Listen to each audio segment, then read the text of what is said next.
बोले एक बार की बात है, गोस्वामी तुलसीदास जी मचांद के क्या कहते हैं, वो खेत पे जो बने करे क्या कहते हैं, मचांग मचांद। आज जो भी बोले समझ जाए बस, समझने में फायदा।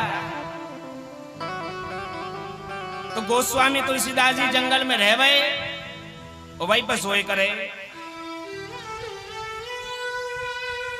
अब जब सो गए तो उनकी आदत ये थी, नियम था, वो एक लोटे में जल का जो पात्र था, लोटा, उसे अपने पास रख करके सोया करते थे। रात्रि में जितना पिया पिया, बाकी सुबह जो बच जाता वो एक पीपल का पेड़ था पास में, वहीं घेर देते। रोजाना का यही नियम हुआ। अब एक दिन की बात, जब इन्होंने जल पिया रात्रि में, जो बच गया सुबह उठ करके वो पीपल के पेड़ पर छिड़क दिया पूरा। अच्छा, उस पीपल के पेड़ पर एक प्रेत रहता था। कौन? प्रेत। और जैसे प्रेत के मुख में वो जल गया, अब प्रेत बड़ा खुश हो गया और प्रकट हो गया गोस्वामी तुलसीदास जी के सामने। गोस्वामी तुलसीदास जाहिर है इतने प्रेत ने आवाज दियो, बाबा रुक। गोस्वामी तुलसीदास जी ने पीछे मुड़ करके देखा तो क्या देखा, प्रेत खड़ा है सामने।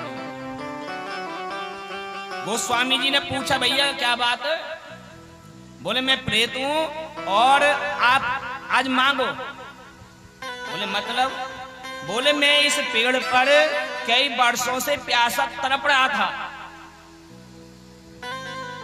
आपका डेली का नियम था, आप जल पिलाते थे, जल घेरते थे यहाँ पर, लेकिन आज कैसे ही करके वो जल मेरे मुख में आ गया। आज बाबा जो तुम मांगोगे ना वही दूंगा।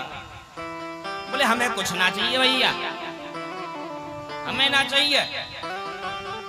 बोले जो तुम मांगोगे बाबा वो दूंगा। जब प्रेत जिद करने लगा, गोस्वामी तुलसीदास जी बोले देख ले, जो मांगूंगा वो देना पड़ेगा। बोले हाँ बिल्कुल दूंगा। यहां तुरंत गोस्वामी तुलसीदास जी ने पता क्या कहा? बोले ऐसे करो, तुम राम जी के दर्शन करा दो। किसके? राम जी के। और जैसे राम जी को नाम लियो, प्रेत बोलो सुनो, राम जी के दर्शन मैं ना करा सकूं। गोस्वामी तुलसीदास जी कहने लगे वाह, अभी तो कह लो जो तुम मांगोगे वो दे दूंगा, हमें ना चाहिए, तुम झूठा जाए यहां से। अब प्रेत कहने लगा महाराज सुनो, मैं राम जी के दर्शन नहीं करा सकता, लेकिन जो राम जी से दर्शन करा दे मैं उसके दर्शन करा सकता हूं। बोले किसके? बोले हनुमान बाबा के। बोले हनुमान जी को दर्शन करा देगा? बोले हाँ। बोले करा देना। बोले यहां थोड़ी मिलेंगे। बोले कहां मिलेंगे? बोले कथाओं में मिलेंगे।